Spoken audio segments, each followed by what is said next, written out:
Thank you for auditing the always positive new music review show hosted by a French professor who's going to be giving you a pretty quick review of the new album Sometimes Forever by Soccer Mommy.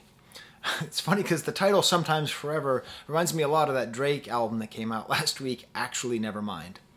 I don't think there's going to be much crossover, but we'll see. Maybe I'll find other similarities between those two albums. I did actually comment that Actually Never Mind is quite a 90s sounding title for an album. Well, so is Sometimes Forever. And as anybody who has listened to or read anything about Soccer Mommy, the music of the 90s is a big influence and a big stylistic choice on her part.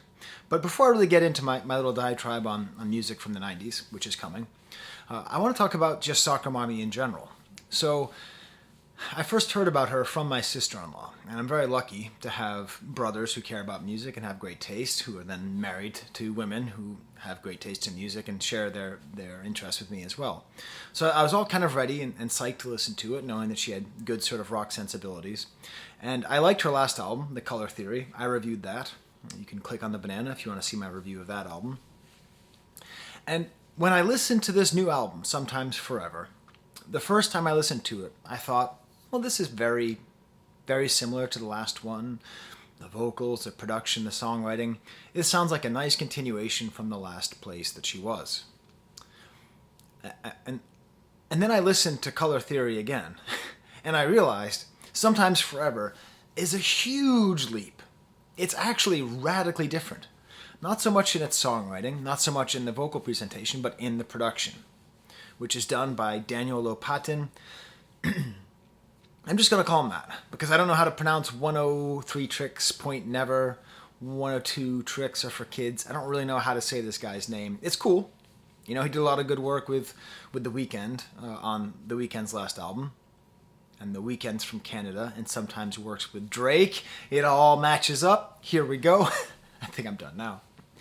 But what I like is that when I talked about her album last time, I like how there's certain traits of 90s music that I think are interesting. And in particular, it's what I call hair-in-the-face vocals. You know, so like the idea of like Kurt Cobain or any number of singers from the 90s with their hair kind of in their face and sort of singing. That kind of abstraction, that kind of distance, that kind of alienation from the audience. I think there's a place for that. You know, like when we compare that to sort of how, if you think of like a more typical modern rock band now, a front singer is more likely to have short hair, a cute little hipster mustache, something like that, right? So part of what makes me relate to 90s music, growing up in that time as I did, being an Xer that I am, having that kind of hair-in-your-face vocals, I can relate to that. I can relate to that kind of distance. But what's nice is that Lopatin, 103trix.7 on your dial, whatever his name is, he manages to like produce the hell out of this album, but not in a way that you're always totally aware of how much he's really doing. At times it reminds me almost like shoegaze music or kind of like a wall of sound. At times it is just so unbelievably maximally produced, with special attention and credit going to the drummer, whose first name is Rollum. I think his last name is Haas. Rollum Haas. Rosen. And it's just a really nice mixture of this maximal layered production with this charismatic voice that's sometimes hidden, but with this kind of songwriting. It makes it so different. And if you don't believe me, do what I just did. Listen to Sometimes Forever, and then listen to Color Theory, and you'll be like, oh my god. Because Color Theory was so much more stripped down. It was so much more of that kind of 90s style songwriting with sort of 90s style production. Now, before I talk about this album any further, I do want to take 1 second to talk about this idea of 90s style rock and roll. It's hard because implied in that is some kind of backwards look, is some kind of voluntary retroism. Retroism isn't a word, but it is now. I just invented it. You're welcome. Some kind of voluntary retroism, some kind of desire to sound like things were better. Mixed in with that might be nostalgia. And of course, nostalgia is the first cousin of fascism, so it's always good to be careful of nostalgia. And we're sort of like, it can be a way to dismiss music. Just say, oh, it sounds like 90s music. But I want to put forth a counterpoint. and this is going to sound super boom Xer, but hear me out. I think rock and roll attained a form of perfection in the 90s.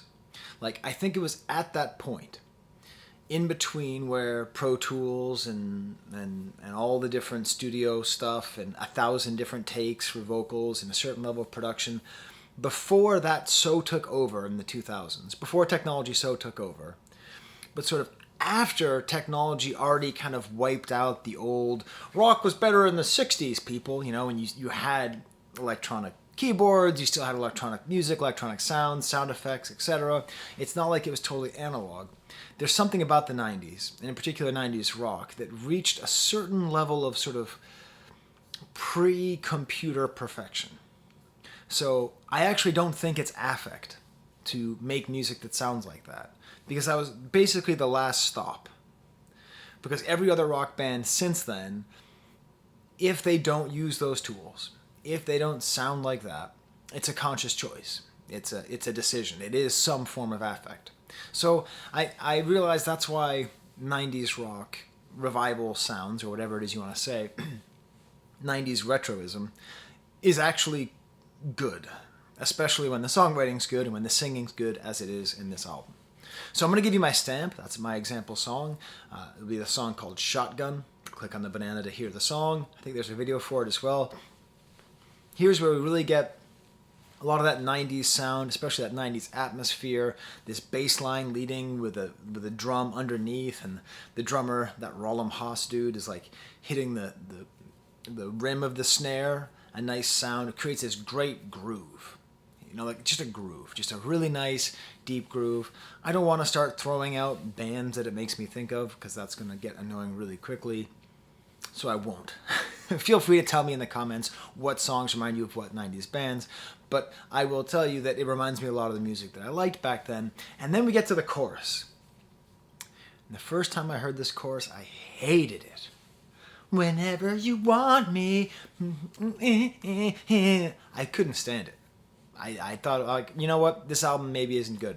Maybe I'm not gonna review it. Then the second verse comes in, really cool actually guitar bit after the chorus. It's almost like an extra hook.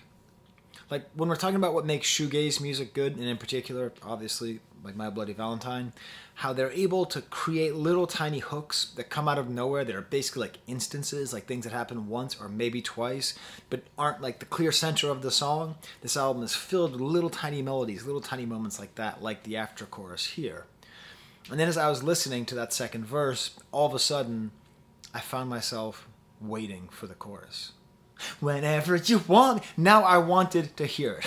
I wanted to hear that amazingly bombastic, like, it doesn't quite go with the verse. I was waiting for the chorus. And ultimately, this ended up being my favorite song on the album.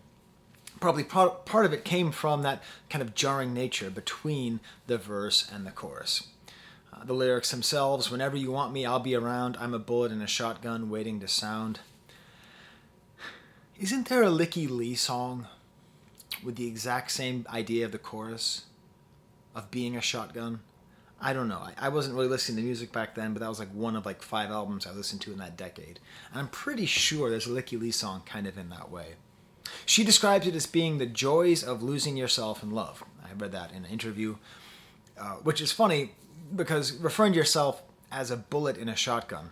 First of all, shotguns don't have bullets, right? Don't they have shells? I don't know. I'm not a gun guy.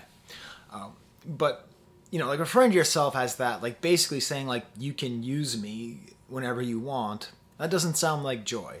But that's sort of a fun thing about this album, is it's never totally sad, and it's certainly never totally happy. It's an interesting mix. It has a very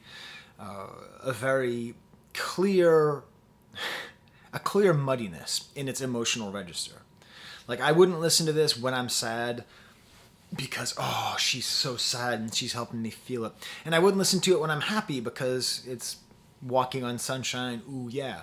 It's a great kind of middle ground for that. And I think that's just achieved by her kind of sad hair and face vocals, but then with this great maximal production by oneohtrix.never. I'll go through the rest of the album a little bit quicker. It opens up with a track called Bones. Just goes straight in, just guitar and voice. Builds nicely. I like it how the drums come in. Again, simple and catchy melody. Acoustic guitar in the back.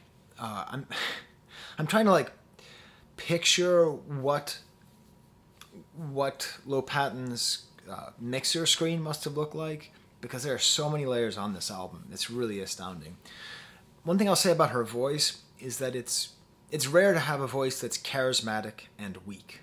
I don't mean weak like she can't sing, but I mean like she isn't projecting strength, right? Like I can't picture her singing the song Roar by Katy Perry, right? Like that's not at all where she is. But she's so charismatic, and yet she has that, I don't know if weak is quite the right term, and frail is way too gendered of a term. I think I'll stick with weak. I think that's what it is. That she isn't sort of showing up and saying like, here I am. She's sort of saying like, I guess I'm here. Which goes back to that hair in the face analogy. A great kind of noisy outro where the drummer does a thing where he has like a snare on every beat. Bap, bap, bap. Really, just if you're a drummer, like I am, sort of, you should really listen to how good the drums are here. I feel the bones of how we used to be. They crowd the space in between us and our sheets. Those are some of the lyrics. I have to admit, I basically didn't hear any lyrics in the entire album the whole way through. That's the one thing that gets lost when you have vocals in that style, so I had to go back, go to Lyric Genius and find them. But still, those are good lyrics, and they certainly fit this tone. With You, that's like the letter U, Prince spelling.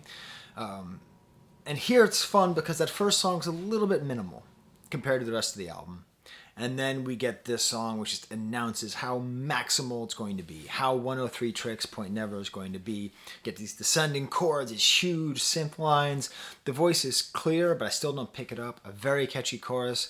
There's like one layer of guitars that's playing along with the melody. Other guitars doing other things, these loud ride cymbals. And then behind the second verse, we have a continuation of that kind of lead guitar line, which wasn't there in the first verse, playing underneath the vocals. It's really great. A beautiful bridge on this song. The drummer's doing this thing where he's just playing the ride cymbal and the toms. Almost like a little like guitar, like country style guitar outro. And then we have what are legitimately sweet love lyrics. Maybe that's part of what makes this album interesting, is from what I can tell from the lyrics I've read, it's not a breakup album. It's like a falling in love album. I've fallen for the littlest things about you, and the way you are, your laugh, your smile, sleep talking, and the feel of you next to me. There's no bitterness, there's no I'll chew your food for you, pass our disease back and forth. It's all just very sweet love songs. Well, it's not all sweet love songs. Then we get to a song, Unholy Affliction, which sounds goth, or sounds like a Billie Eilish song. Very cool dark sounds here, like very edgy, sort of like the voice is altered by distortion, kind of edgy feedback, very 90s sounding edgy sounds. A cool drum beat comes in, and then there's like a moment where the song actually clarifies itself. And she sings very 90s lyrics such as, I'm barely a person. I do like how like the drums end up coming in, and just there's so many things happening in this album and on the production that I say this all the time when albums are well produced like this. I could spend the next 5 minutes trying to explain all the layers to you, but I'd rather just tell you, hey, have a listen to it. Unholy Affliction, Desires and Addiction. Next song is Shotgun, that was my stamp, and then New Demo. With a song like New Demo, you think you're going to get like just her and a guitar. And I will say that there's so many singer-songwriters out there who just get maximally produced that very often the feeling of a woman or a man or a non-binary dem who like just has a guitar and just wakes up in the morning and tries to write a song. I know that's funny, but most music, even most rock and roll, doesn't give you the feeling that there are people still out there who wake up in the morning, they look at their guitar, and they go, hey, I gotta write a song, because I write songs. it might get lost in the production, it might get lost in the poppiness of it, it might get lost in the guest appearances. But there's, I guess that's the earnestness or the sort of pre-computer feel that you get from this album, even though very clearly it uses a lot of computers. So with a song like New Demo, I'm really expecting that, because Soccer Mommy, you feel the bones of the original song in every song that she does. You feel that you know that there was a moment when, I think she lives in Nashville. I don't know. I thought she was from Chicago because my sister-in-law is from Chicago, but turns out she's not. You know, like I thought that it was like I'm sure each of these songs started that way and it carries through. But still, this song is not just that. It's kind of deceptive because it develops quite a bit. The voice gets a little bit out front here. At a certain point, there's like a string section sort of out of nowhere. Sounds like graduation music. But what is a dream but a hope you hold on to? A lie that you wish would come true.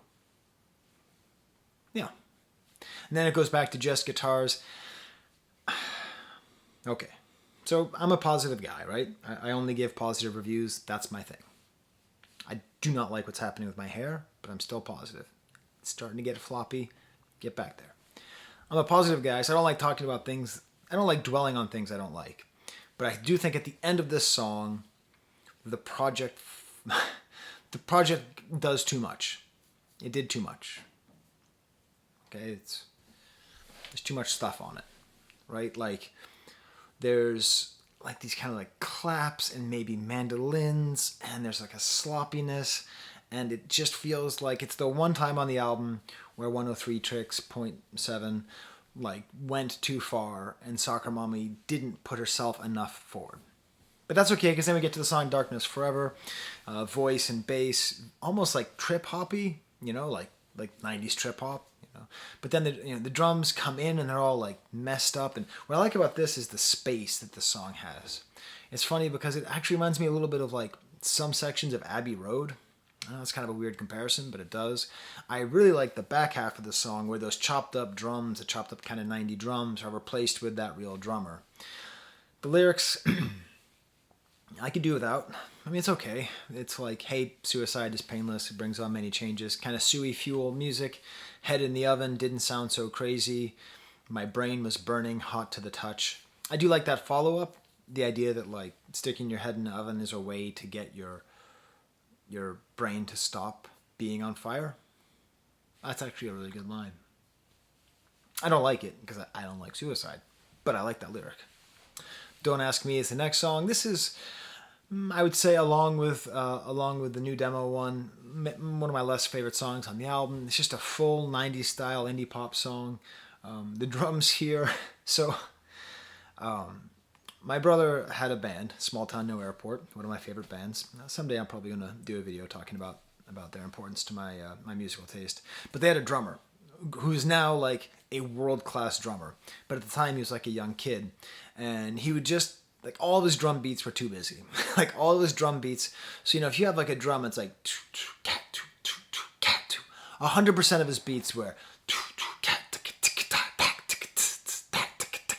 like just way too much going on with the snare here.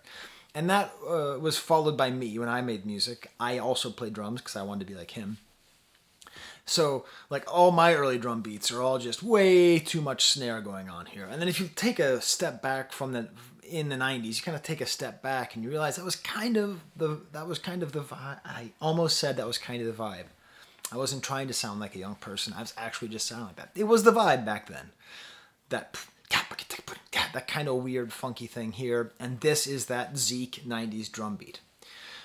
But just layers and layers and layers of guitar, really just so nice. A beautiful, probably one of my favorite musical moments on this album, which is full of great musical moments. It's like double guitar solo, a very long guitar solo, and another one of those little hidden melodies.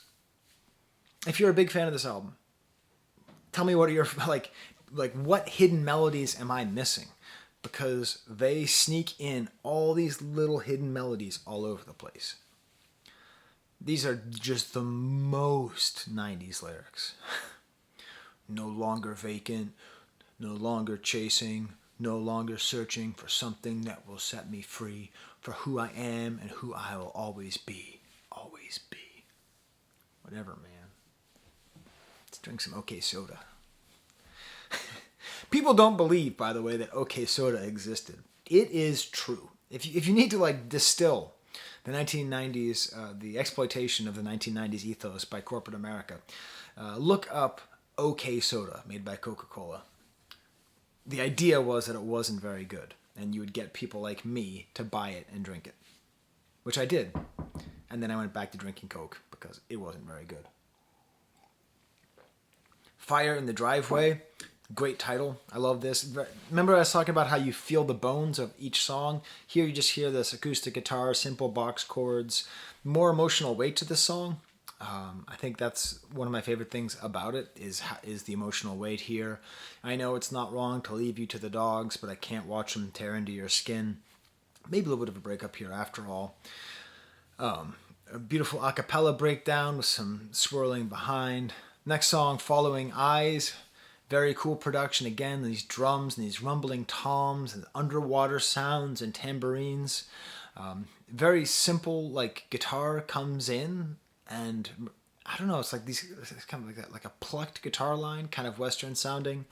And then with all this kind of somewhat dissonant, somewhat abstract sounding music in the beginning, has this beautiful second part where everything's just clean. The drums are clean, the voice is clean, the guitar is clean. And this is just, I don't have a script, I have notes. I like to say that, and you can't read this because I'm doing the stupid special thing that my camera can do, but I just wrote spectacular production and songwriting. That's my deep analysis. Ends with a nice marching snare. Feel it all the time. Second to last track here, slurry guitar lines. By that I mean like it feels, like the chords are not super delineated, kind of slur, like going back and forth. Another kind of surprising hook that's just thrown in before like this last verse. It's like this instrumental instance. Again, another one of these surprising hooks out of nowhere. The last verse is just a voice and a guitar, and it ends with a great car metaphor. I got a truck out in the drive, and it made me 100,000 miles, and I don't think I'll ever make it so far. It makes me so sad if I think too hard. She starts off the song talking about her heart, so I think this is sort of a human vehicle metaphor here, and I like that idea. Just like thinking about your car that has so many miles and thinking you wouldn't make it, and then just getting kind of sad. The album ends with the song Still, one of the more acoustic songs, kind of acoustic wall of guitars here, more pared down, singing about her heart skydiving.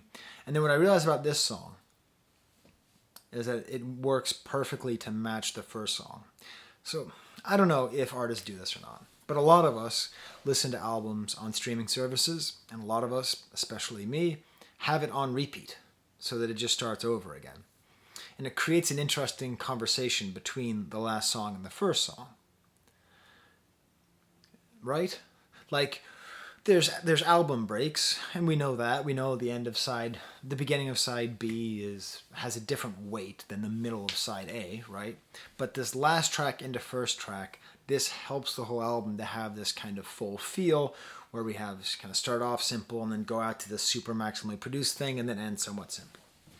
So there's my review of Soccer Mommy. I don't even know what I'm going to call.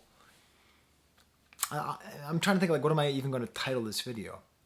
Probably a big step forward, I think, because I find this album a lot more engaging than the last one. I liked the last one, but I find this one a lot more engaging. I listened to it. I made quesadillas for my wife for lunch, and we were listening to this, and she's like, "I like this. We should get this," and that's always a good sign. So how do I get this camera? Okay, so you can read that, right? Oh, you can read those. Okay, what if I did this? What if I did this? Okay, there you go. These are my Patreons, and get in focus, and they help me buy music. Like when eventually I buy the when I buy the Soccer Mommy album for my wife. And we'll probably listen to it while I finish painting the nursery. All right. Well, until next time, I might do a Thunderground Thursday tomorrow. If not, on my secondary channel, I'm going to be doing a video about Zoe B, who's a very good YouTuber from West Virginia, where my sister-in-law lives, who does very important work. So you might be getting a double dose of Professor Sky tomorrow, or maybe just one. But hey, I'm doing a lot more videos. It's summer. All right, there's the camera.